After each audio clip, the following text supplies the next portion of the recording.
Rich Rod is finally smiling again. His Wildcats leaped into the top 25. Why Rich Rod should be the one leading the Khalil Tate for Heisman chance. Could the NBA soon stand for the National Blunt Association? Why the league's former commissioner now says players should be allowed to toke up to help treat aches and pains. And why Pima County Republicans are planning a going-away party for Senator Jeff Flake. Only he's not invited. These stories and more next on the 520.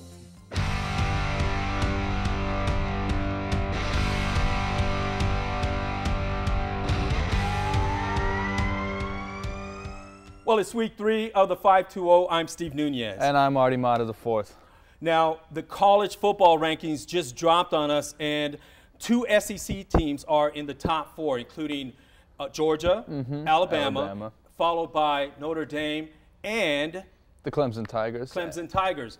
But not one Pac-12 team. Unbelievable. I'm honestly not surprised. There's not a real electrifying juggernaut team that the Pac-12 has. Washington, Stanford probably got the best shot at it. They've proved to be pretty human throughout the season, so I'm not surprised. I am a little bit surprised that not one single Pac-12 team, though, is in the top 10. Maybe not the top 4, but the top 10. I mean, you can argue Washington should be at least in the top 10. After that loss that they had this week, they're pretty human, just like I said. All right, well, we're going to be talking about USC and Arizona later on in the show, but first let's get right to Arizona. They're ranked, they're relevant, and Rich Rod is revitalized and looking for more redemption after upsetting then 15th ranked Washington State 58-37 Saturday. Arizona has cracked the AP Top 25, ranked at number 23. Cats are now bowl eligible, and Rich Rod is all smiles as he rides the gravy train, aka the Khalil Tate Express. Now, there's really not enough superlatives I can come up with to describe the sophomore sensation. Another record-breaking performance for Khalil Tate. 421 total yards against Washington State, including 146 on the ground and 275 in the air. Tate finished the month of October with 840 yards. Cats are now 6-2 overall and 4-1 in conference play, half a game back of USC in first place. You just can't say enough about this kid.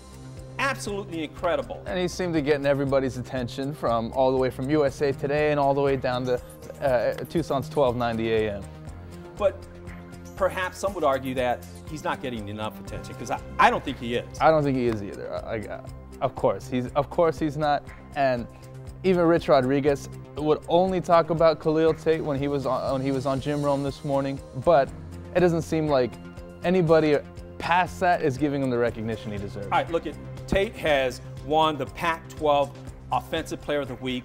Not once, not twice, not 3 times, but 4 consecutive weeks. It's a record. Consider this factoid, okay? Remember, you might not because you were pretty young, but Bo Jackson, 1985 Heisman Trophy winner. Of course. Auburn. Yeah. Okay, I know you know your football, but this was a long time ago. Yeah. Bo Jackson won the SEC Offensive Player of the Week 4 times, but never consecutively. So you have to look at Tate and say, wow, this kid should be in the conversation, finally. And of course, and he's the only undefeated quarterback besides Jalen Hurts that's even in the top 25 of the NCAA too. Let's talk a little bit about Arizona's defense, because coming up they're going to be playing USC and Sam Darnoldson, one of the best quarterbacks in the country. But the defense, even though they average 2 turnovers per game in the first 7 games, they really have to catch up, because it's going back and forth and not holding the other team is really starting to have an impact. Yeah, of course. And since Colorado, since Khalil Tate's big break, the defense has averaged giving up 38 points a game. That's 5 touchdowns and a field goal. So if the offense even just wants to tie the football game, they got to score 5 touchdowns and a field goal. And when they get in these shootouts like this, the defense has got to give them their break. And take a look. Coming up next for Arizona, November 4th, this Saturday against USC at the LA Coliseum. Kickoff is at 7:45 our time. Number 23, Arizona versus number 17, USC. And this is it. This is for all the marbles in the basket. And this will most likely decide the Pac-12 South. Third in the Pac-12 South is Arizona State, who has 2 conference losses. Both of these teams got 1. So more or less, this is most likely going to decide the Pac-12 South. And I think this is going to decide a bet between you and I. You're a Trojan. I'm a Wildcat. Yeah. Off the set, we'll place a little wager, maybe. A basket of French fries at Famous Sam's next Sunday, huh? Or a Big Mac or Happy Meal. Even right? better, yeah. All Not right. that young. All right, let's go ahead and move on to, here's a bunch of baloney for you. With Arizona Cardinals quarterback Carson Palmer out for the season with a broken left arm, many immediately raise the question, should the Cards sign former 49ers QB Colin Kaepernick? Well, this is where the baloney starts to smell a little rotten. Coach Bruce Arians stated the following on why he's passing on signing Kaepernick. Quote, we've never had more than 2, and he's referring to quarterbacks, on our roster since I've been here. We like Blaine Gabbert, but much that we kept him this year. So we're really where we are always. We may look for a practice squad arm, though, end quote. Now, the 520 talked to a Seattle Seahawks fan. Even she says the Cardinals should sign Kaepernick. It's disappointing. I think the whole reason the United States was formed is people get to stand up for their rights, and if he wants to kneel for his rights, then he should be able to. And if that affects his career, it's kind of sad that it's the way the world's going. Even though you're a Seahawks fan? Yeah, it's only fair. Now, surprising answer considering the Seahawks and Cardinals are NFC East rivals, and she's a Seahawks fan. Yeah, definitely. But what's even more surprising is that Blaine Gabbert just formally got signed from the Cardinals from the San Francisco 49ers because he was beat out by Colin Kaepernick. I think that's even more surprising than Bruce Arians' subliminal shot of, well, maybe we should just hire a practice squad arm after Blaine Gabbert. Well, what's interesting is, note to Arians, there's Google and there's depth charts that are archived. Since he was hired by the Cardinals in 2013, the guy has had 3 quarterbacks on his roster every year. So to give that kind of an answer is just he's avoiding it. Disingenuous, and really, it's upsetting to Cardinals fans because Kaepernick, head-to-head against the Cardinals, is 4-3. He should at least get a shot, man. At the very least, an open tryout at the very least. And what do you think is going to happen with Kaepernick? Obviously, he's filed a lawsuit against the NFL, claiming that the owners have colluded to keep him out. Does this now give him his case credibility? More or less, it kind of does, but what we kind of really have to look at when we bring up the argument of why he hasn't gotten a job yet is there are 6 teams right now who arguably their quarterback is the face of the franchise, and every single one of them has gone with their backup quarterback. The only people that haven't is the Indianapolis Colts, and they went with Jacoby Brissett. So these coaches are really trying to test their investments here.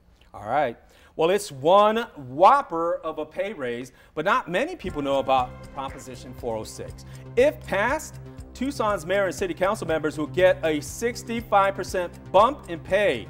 Perhaps that's one reason Prop 406 is quietly being packaged as a vote to change the city's charter. Oh, and by the way, that includes a huge raise for city leaders who some criticize for mismanaging the roads, police, and fire. So here's the real deal. Let's start with Mr. Mayor. A yes vote raises Jonathan Rothschild's salary from $3,500 per month to $5,775 per month. The mayor's annual salary would rise from $42,000 to $69,300 per year. City council members will get a pay bump from $2,000 per month to $3,300 per month. Their annual salary would increase from $24,000 to $39,600 per year, while a no vote keeps their salaries the same. Voters last approved a pay raise for the mayor and council members back in 1999. They shot down several proposals to give them a pay raise, and members have basically called for this pay raise. But I talked to a couple of city council members, and they were kind of like, even though they were willing to talk on camera about this, it was kind of like one of those things where, well, we don't really want to go there necessarily. Yeah, of course. I honestly think, just as we always seem to bring up my age here on the 520, even just me as a young man in general, I honestly don't even think this could have an effect on anything because of the forthcoming ballot. There's all these sales tax, the property tax, the zoo tax, and all of a sudden now here's this proposition to raise the salary for all the council members and the mayor.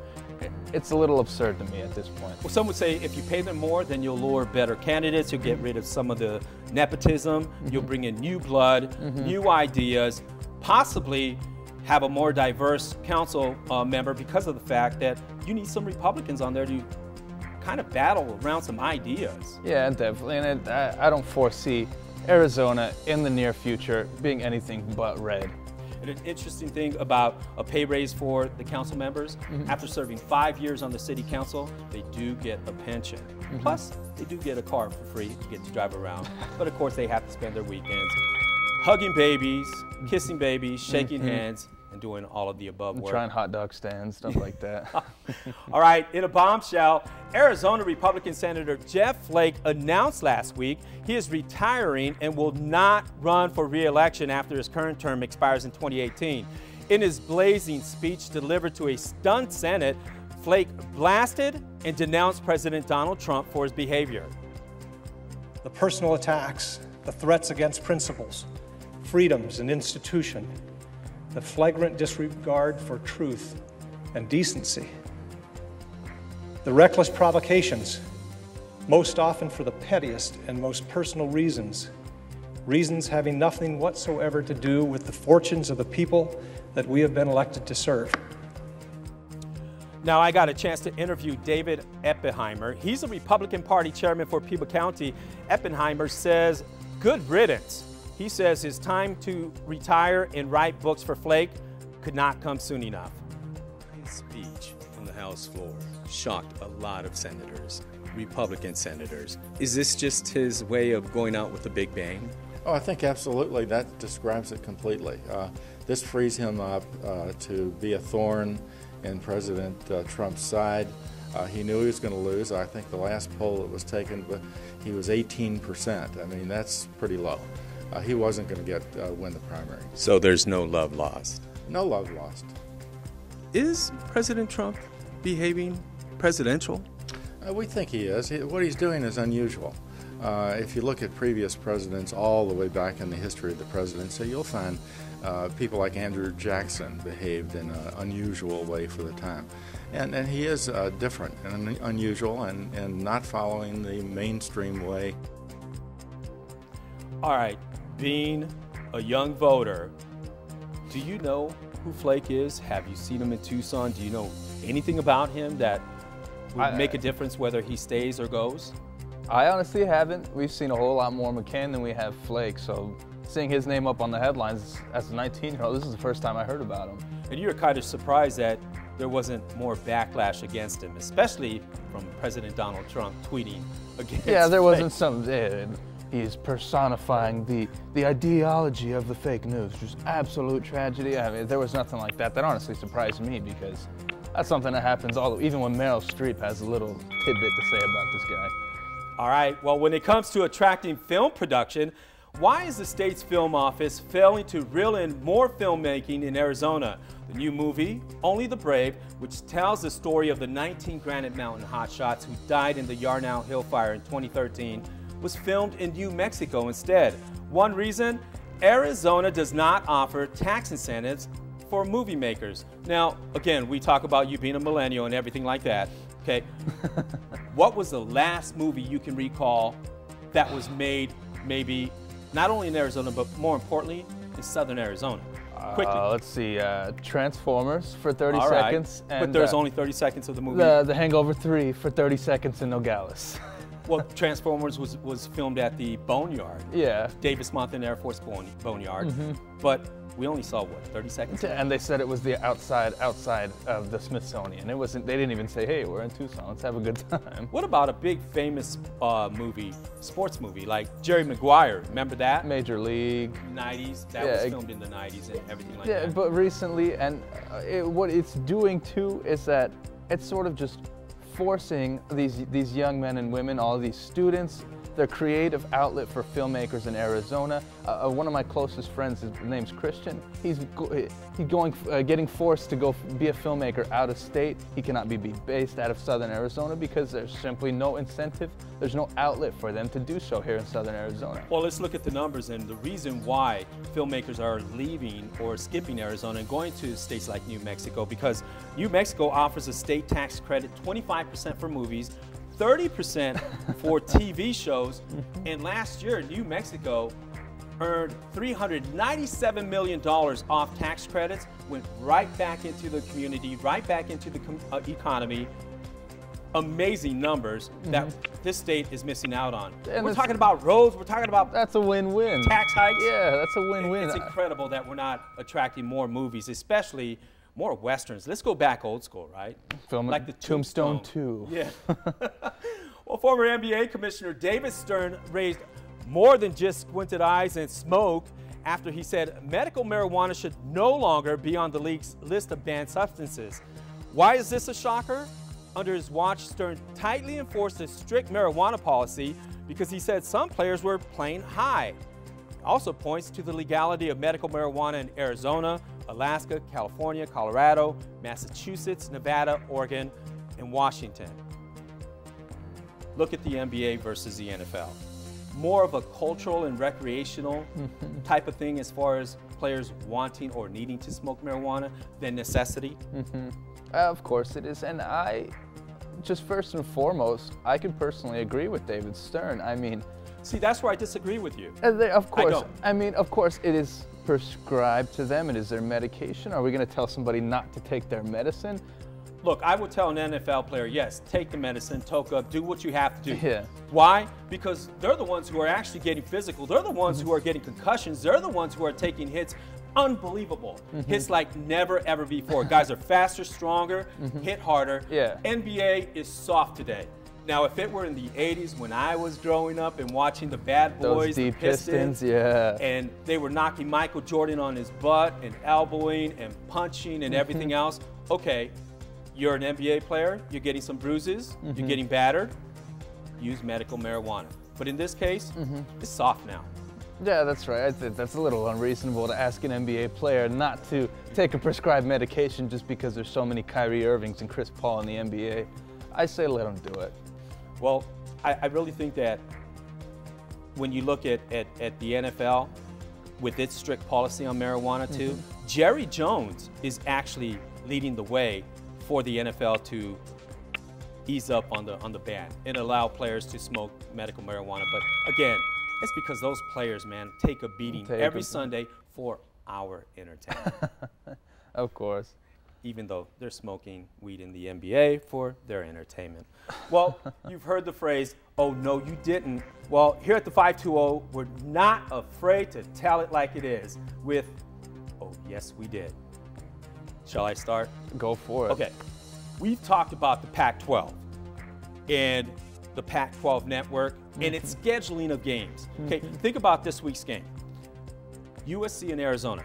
23 versus 17. To decide the Pac-12 South. Exactly.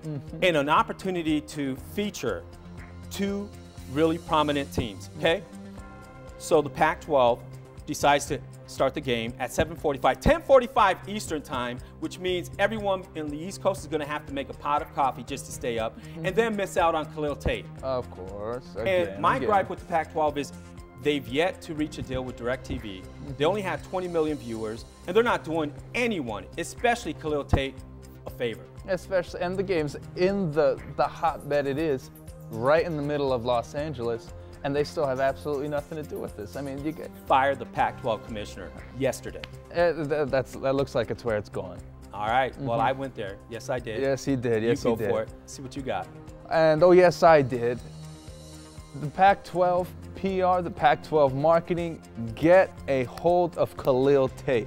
The Heisman frontrunner list, the Heisman list at the end of the year, it's not this definitive point systems where you go up in rankings, nothing like that. It is just a giant marketing campaign, and nobody is putting Khalil Tate in the forefront of it on Twitter, on anywhere, in the magazine, Sports Illustrated, stuff like that. Shouldn't Rich Rod be the one leading the way? Of course, I mean, of course. every word out of his mouth should be Tate for Heisman. Khalil Tate. I mean, even on the internet, on those private Twitter blogs, there's Saquon Barkley this, JT Barrett that, but there's not Khalil Tate rushing for 200 yards and one could argue maybe Rich Rod is just a little bit embarrassed because look at he just stumbled on to Khalil Tate after pulled a wild card. His starting quarterback got hurt. I think at this point, somebody get a hold of this kid. Give him a cameo in the Nova Home Loans commercial. Like, let him do a radio interview, something. Because at the very least, we don't even know what his voice sounds like.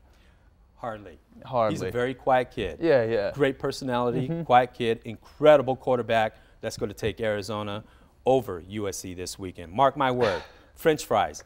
I'll take Arizona and a Happy over Meal. SC too. All right, bottom line, our goal is to tell it like it is because it's all about giving voice to opinions even if you don't agree.